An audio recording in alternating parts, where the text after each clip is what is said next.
Assalamualaikum warahmatullahi wabarakatuh. Hai teman-teman semuanya. Kali ini kita akan membahas tentang sejarah perkembangan Islam pada masa Khulafaur Rasyidin. Khulafaur Rasyidin adalah sebutan untuk 4 pemimpin pertama umat Islam setelah wafatnya Nabi Muhammad SAW yang berlangsung selama sekitar 30 tahun. Kata khulafa berarti para pengganti, sedangkan Rasyidin berarti orang-orang yang mendapat petunjuk. Jadi, secara istilah, Khulafaur Rasyidin berarti para pengganti Rasulullah yang adil, bijaksana, serta selalu mendapat bimbingan dari Allah Subhanahu wa Ta'ala. Mereka adalah sahabat-sahabat terdekat Rasulullah yang dipilih umat melalui musyawarah untuk memimpin, menjaga agama, dan mengatur pemerintahan Islam. Tugas mereka melanjutkan kepemimpinan Nabi dalam urusan kenegaraan dan keagamaan, tapi bukan dalam kenabian karena Nabi Muhammad SAW adalah Nabi terakhir. Khulafaur Rasyidin terkenal sebagai pemimpin yang sederhana, amanah, adil, berani, dan rela berkorban demi umat. Sehingga masa pemerintahan mereka disebut sebagai masa keemasan Islam karena sistem politiknya masih berlandaskan sepenuhnya pada ajaran Islam dan prinsip keadilan. Tugas Khulafaur Rasyidin sebagai kepala negara adalah mengatur kehidupan rakyatnya agar tercipta kehidupan yang damai, adil, makmur, aman, dan sentosa. Sedangkan sebagai pemimpin agama, Khulafaur Rasyidin bertugas mengatur hal-hal yang berhubungan dengan masalah keagamaan. Bila terjadi perselisihan pendapat, maka khalifah yang berhak mengambil keputusan. Meskipun demikian, khalifah melaksanakan tugasnya selalu mengutamakan musyawarah bersama, sehingga setiap kebijakan yang diambil tidak bertentangan dengan kaum muslimin. Khulafaur Rasyidin adalah 4 sahabat utama Rasulullah SAW yang dipilih sebagai pemimpin setelah beliau wafat. Yang pertama ada Abu Bakar As-Siddiq. Khalifah pertama setelah wafatnya Nabi Muhammad SAW adalah Abu Bakar As-Siddiq. Beliau memimpin selama 2 tahun 6 bulan.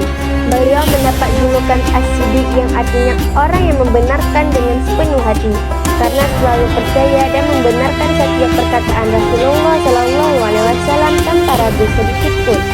Selama masa pemerintahannya, tantangan terbesarnya adalah menghadapi nabi-nabi palsu dan orang-orang yang keluar dari Islam, yang dikenal dengan Perang Riddah.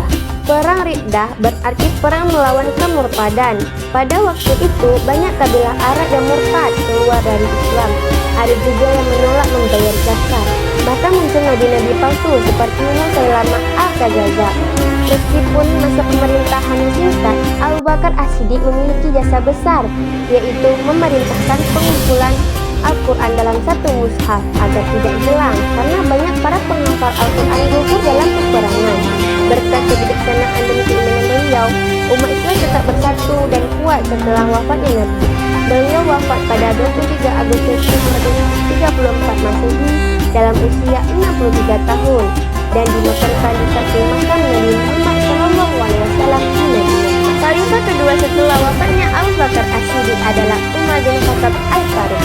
Beliau memimpin selama 10 tahun 6 bulan. Julukan Al-Faruq berarti orang yang mampu membedakan antara yang benar dan yang salah.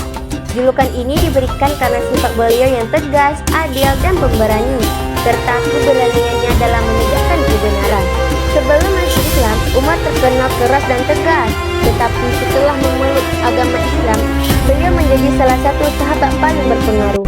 Masa kepemimpinan Umar dikenal sebagai masa ekspansi besar-besaran Islam. Wilayah kekuasaan Islam meluas hingga Persia, Syam, Palestina, dan Mesir. Selain itu, beliau juga membangun sistem pemerintahan yang rapi, membentuk Baitul Mal, dan menetapkan kalender Hijriah.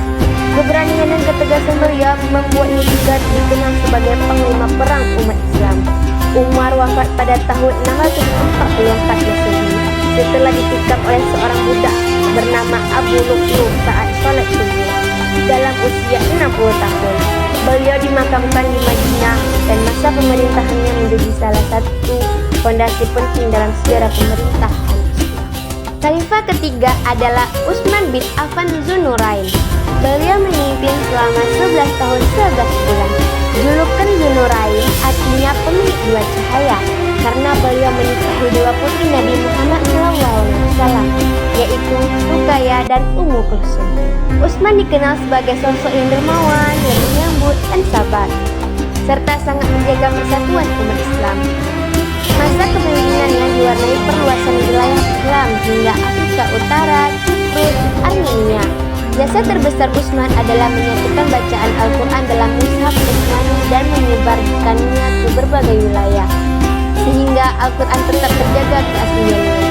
Meskipun masa pemerintahannya relatif panjang, di akhir kepemimpinannya terjadi fitnah dan pemberontakan dari berbagai pihak yang tidak puas, hingga beliau wafat terbunuh saat membaca Al-Quran pada tahun 656 Masehi dalam usia 80 tahun. Khalifah keempat adalah Ali bin Abi Thalib, yang dikenal dengan julukan Asadullah, Singa Allah. Beliau memimpin selama 4 tahun 9 bulan. Ali adalah sepupu sekaligus menantu Nabi Muhammad SAW. Ali menikah dengan Fatimah Az-Zahra. Beliau termasuk orang yang pertama masuk Islam dari kalangan anak-anak. Masa kepemimpinannya merupakan periode yang paling berat dalam sejarah Khulafaur Rasyidin karena dipenuhi dengan konflik internal. Pada masa ini terjadi perang Jamal dan perang Siffin yang dipicu oleh perbedaan pandangan politik dan tuntunan penegakan keadilan atas wafatnya Utsman bin Affan. Meskipun berada dalam situasi yang penuh tekanan, Ali tetap berusaha menegakkan keadilan dan menolak kompromi yang bertentangan dengan prinsip kebenaran menurut keyakinannya. Ali bin Abi Thalib wafat pada tahun 661 Masehi pada usia 62 tahun. Kepemimpinan Ali tetap menjadi teladan keagamaan, keberanian, dan keteguhan dalam menegakkan.